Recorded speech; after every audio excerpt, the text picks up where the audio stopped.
Many of you have been asking me to cover the Smash Infected AU called World in Dark, and as the name implies, this is another one of those AUs where characters get infected and start to attack their peers, just like we've seen in the Fundamental Paper Education, specifically the Vitality AU, or with the iconic My Little Pony Infection AU.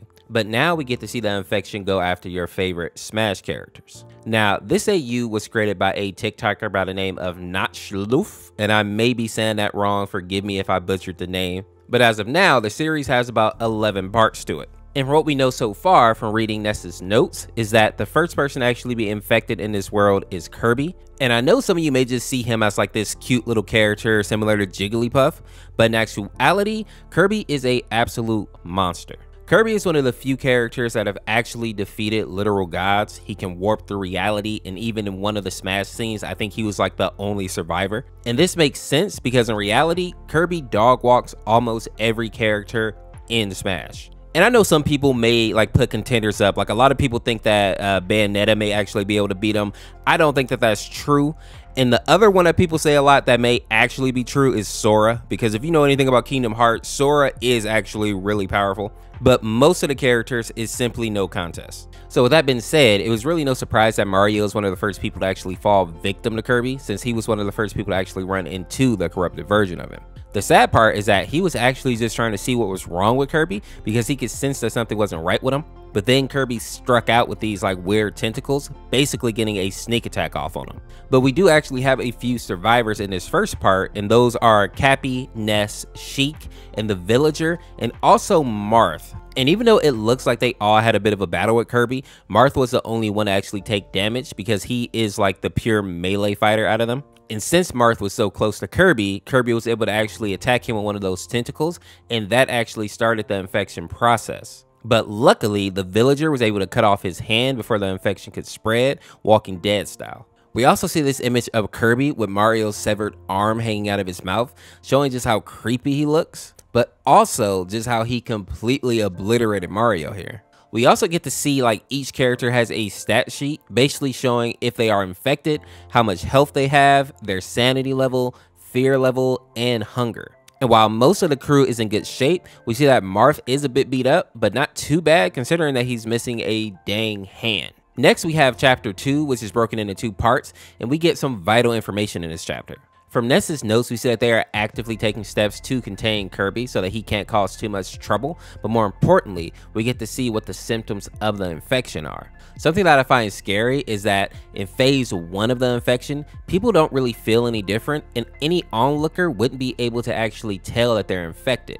It isn't really until phase 2 that the infected person really starts to look sick. And some things to point out in this image is that the wound is festering here. The virus is forcing Kirby to actually have this weird smile on his face. And if you look at the bottom here, his hunger is at 50%, which explains why he felt the need to devour Mario. Phase 3 of the infection steps it up even more with Kirby, and this is where we actually see him develop those black empty eyes, and at this point he has formed tentacles that he can use to spread the infection.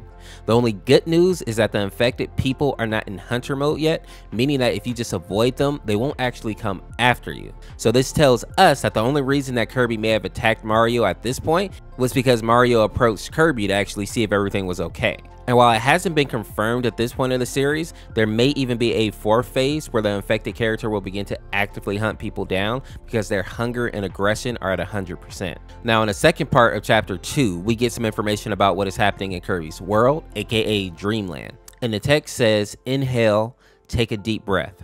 Do you like the cold spring breeze? Go deep inside the green forest and look at the stars falling down. Don't worry, there's no one left in there. Not in the village or anywhere else. The only thing you hear is the violent gusts pulling your last taste of safety away. Stop holding on to the ground. His hunger is torturing him, and his appetite is only growing him bigger.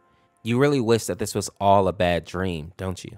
After this, we see that Ness and the crew have found Kirby, and now he is this massive monster with tentacles growing out of his mouth and face. And based on what we just read, it sounds like Kirby has consumed everybody that was living in Dreamland. And this kind of explains why Ness says Dreamland is gone.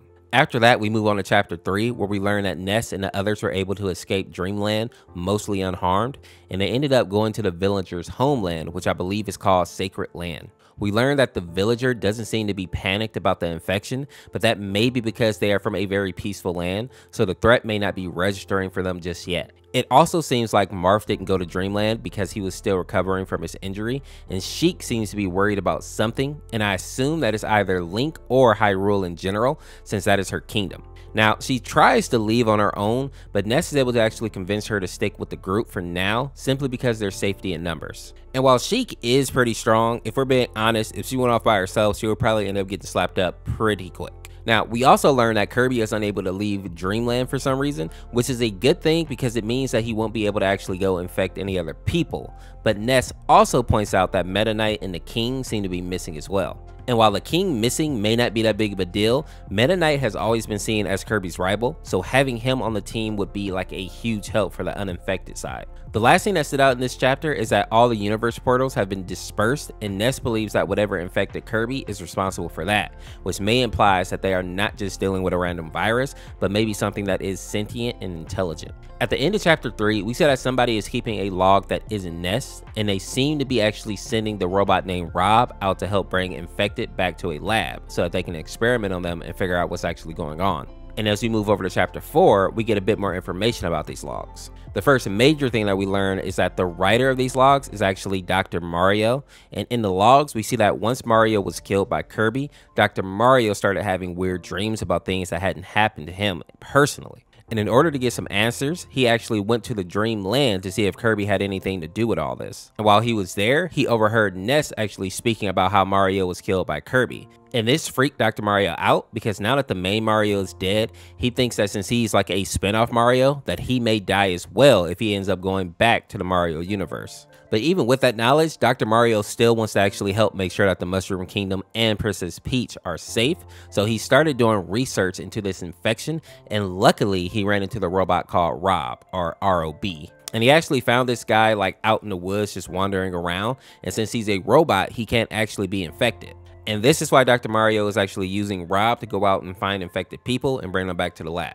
And that is where we get the character called Olimar, who is from the Pikmin games, and he seems to be like in the early stages of the infection. So when Rob brought him into the lab, he still kind of had his mind and his senses. And it seems that Dr. Mario was able to create some type of pill to kind of help stop the spread of the infection, which we learn actually spreads faster if you have more than one sting on your body, or if the tentacles like hit you in multiple spots basically. Unfortunately though, by the end of this chapter, we see that Olimar has entered stage 3 of the infection, meaning that while Dr. Mario may have found a way to slow the infection, he definitely hasn't found a way to cure it. The next chapter in this series is called A Game of Watching, and it shows Yoshi and Luigi walking through the forest at night. And as they are walking, they actually keep hearing like the sound of bells in the distance. And eventually they realize that this tall humanoid monstrosity has been stalking them through the woods, ringing a bell. And at first, I assumed that this is probably the cause of the infection, or like has something to do with it at the very least. But after watching the video over again, I think that this character may be like Mr. Game & Watch after he has been infected. But we're left at like a bit of a cliffhanger here, and we don't actually get to see if Luigi and Yoshi are able to escape from him. Now, I want to point out that like in these dark scenes, or I guess we can call like these distorted scenes here, there's some hidden text. And from what I can make out in this first scene, it says, "You are aware this is your fault, right?" In this panel here, it says, "Do you know who I am?" And in this last panel, it says, "You do know now," or "You do know me." It's kind of hard to make out. And while we don't know what that means for sure, similar text will be popping up later, so we'll go ahead and dissect those two when we get to them. In the next chapter, we learn that Olimar's infection has gotten too severe, and they actually have to put him down. And to make his death even more sad and just like overall gross, they actually found a bunch of little Pikmin inside his body, and they were devouring him alive, which is another reason that the infection moves so rapidly with him. This also might mean that the pills are more effective than Dr. Mario may think. Olimar was simply a patient that had a lot of stuff going wrong with him. Something else that this chapter revealed is that the Smash world has changed completely since the infection has arrived. The major changes being that all the characters now have blood, and I know that that may sound weird, but no character in Smash actually bled before this moment. The second major change is that if characters die now, they don't simply revive on that little disc, but they just stay dead like regular people. Some good news in this chapter though is that Mewtwo and the Swordsman Mii actually pop up to Dr. Mario's base, and they both seem to be clean of the infection. but apparently they were chased by like an infected character, and by the looks of this picture here, it looks like Red, or aka the Pokemon trainer. Also notice that in the distorted text, we see the words, "He doesn't know he's lying." Now, while at this point, all I have is theories because the series isn't done yet, I think that the person speaking here is either Dr. Mario or somebody referring to Dr. Mario. And I believe that Dr. Mario is the person that actually started this virus. And I think that the death of the real Mario has scattered or scrambled his brain, which is why he's having all these weird dreams and may not remember actually creating this virus. I also find it interesting that Dr. Mario just happened to run into Rob, who as of now is the only person that is capable of handling the infected characters, almost as if he had already planned this in advance. But as the story unfolds I'm sure more evidence will come out. And finally, this chapter ends with Ness and his whole group finding a base in the woods, and I assume that this is going to be Dr. Mario's base, but it's kind of hard to tell for sure as of now. Now, the next few chapters are interesting because they are fully animated.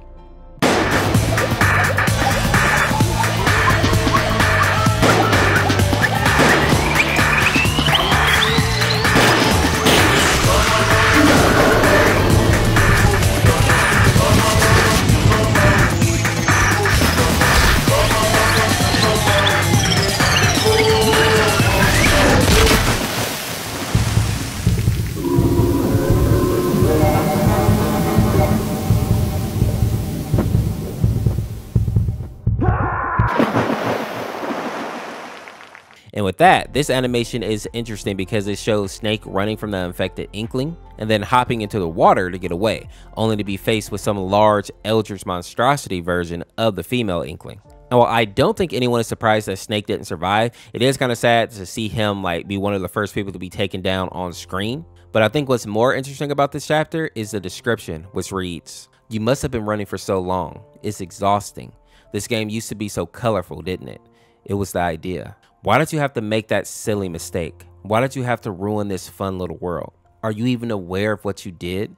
Do you think that idea was worth it? I guess sometimes you just want to drown all your problems, but no amount of water will dissolve what you signed for." Now, while we don't have much confirmation as to what this description means, it sounds like they're talking about how Smash went from a cute game to a more gritty game with the release of characters like Snake and Bayonetta, implying that these darker characters may be what is causing the infection to be happening in this world, basically turning more tame characters violent. And it may just be me, but the description also makes it sound like it's the fault of the viewer or like the player in some way, as if we modded the game and corrupted it in the process. But for now, that's just my theory. It's hard to really have any definitive answers for this particular thing right now. Now, after that, we get another video that goes like this.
Now, as I'm sure you guys remember, Dr. Mario had been sending Rob out to collect infected characters and bringing them back to the lab so they can be experimented on, which is why he came back with this seemingly dead Pichu, which is another example of how the infected characters still have a lot of their intelligence. Pichu was able to actually trick the doctor and Rob by playing dead, and then he was able to roam freely around the lab. And I assume that Mewtwo teleported away from the sword fighter because he actually wanted to snoop around the lab and make sure that everything was on the up and up. But he ended up being ambushed by Pichu. And can we just take a moment to acknowledge that a baby Pokemon was able to take down one of the most powerful Pokemon ever? I mean, some of y'all may be too young to remember, but Mewtwo literally stopped a fire blast from Charizard. Something else that I want to point out is that we learned earlier that the more stings a character gets, the faster the infection spreads. So Mewtwo is actually cooked here. The only saving grace here maybe is that the words Destiny Bond are in the description of this video, which may mean that Mewtwo is going to try to take Pichu down with him, but that will only work if Mewtwo is actually dead, not if he's infected. So I'm curious to see like how the words Destiny Bond will play out and if it will actually mean anything later in the series. And I'm also curious to see if Dr. Mario, Sword Fighter, and Rob will be able to handle 2 infected beings in the lab, especially since it's Mewtwo and Pichu. I mean, they're both powerful in their own right, obviously. And if I'm being honest, I don't think the odds are in their favor, but hopefully I'm wrong. At the end of the video, we also get to see like who's alive, dead, and infected at the moment. And sadly, it looks like Yoshi didn't make it out of the forest. And more importantly, it looks like Mewtwo is dead. But I'm not going to count him out yet because the next chapter kind of debunks his death. And I'll explain that when we get to it. Now, the final video in the series so far goes like this.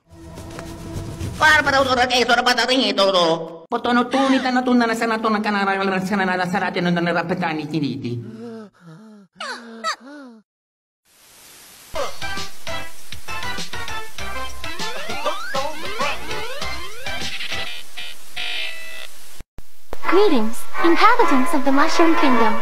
Here's your princess to inform you of an imminent crisis nearby. Please remain calm and listen to the following instructions to keep you and your friends safe. There is a dangerous virus affecting certain inhabitants, specifically those who have invitations to Super Smash Bros. As far as we know, anyone who does not have an invitation is immune to the virus, but not to the attack of the infected. We do not know Mario's whereabouts, so we invite everyone to stay in the safety of their homes, and if you are in one of the following areas, please evacuate to a safer zone. You could be in danger. Western regions of the kingdom. Rainbow Curse. Mushroom Kingdom 2. Golden Plains. Grassy Planetoid. Mario Circuit. And New Donk City Hall. As your princess, I really hope everyone is safe during this times of crisis. We've been in worse situations before, so I ask everyone...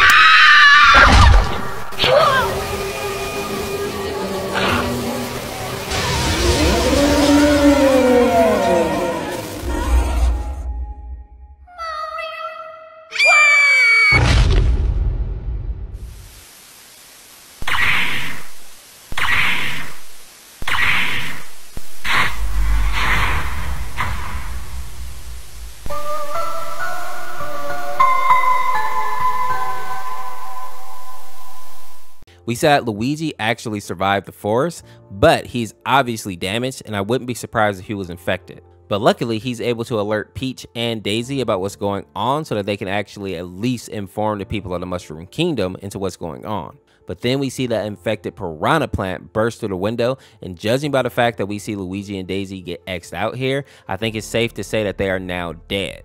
Although we do see that Mewtwo went from being dead to being a question mark, so it's possible that they may actually make another appearance in the future. And the fact that now we see DLC fighters actually being added into the mix means that this series can get a lot crazier if the creator really wants to. I'm also very curious as to what's going on with other characters like Sonic, because I would find it very difficult for him to actually get infected, but if he did, imagine how easy it would be for him to actually pass the virus on to other people, considering how fast and strong he is. And of course, characters like Sora, Sephiroth, Bayonetta also come to mind because they would also be monsters to deal with. But to wrap up, my theory right now is that one of the characters in the Smash universe is probably the cause of the infection. My prime suspect is Dr. Mario, but I've also seen some interesting theories about it possibly being Ness who started all this, and even Marth. But I think that Dr. Mario makes the most sense because he has the intelligence to be able to make the infection in the first place. But let me know what your theories are down below, and I'll make sure to continue covering this one as more videos come out. As always, thanks for watching. Make sure to subscribe today to become a member of the Orseofkorse, and we'll see you tomorrow with another video. Peace, peace.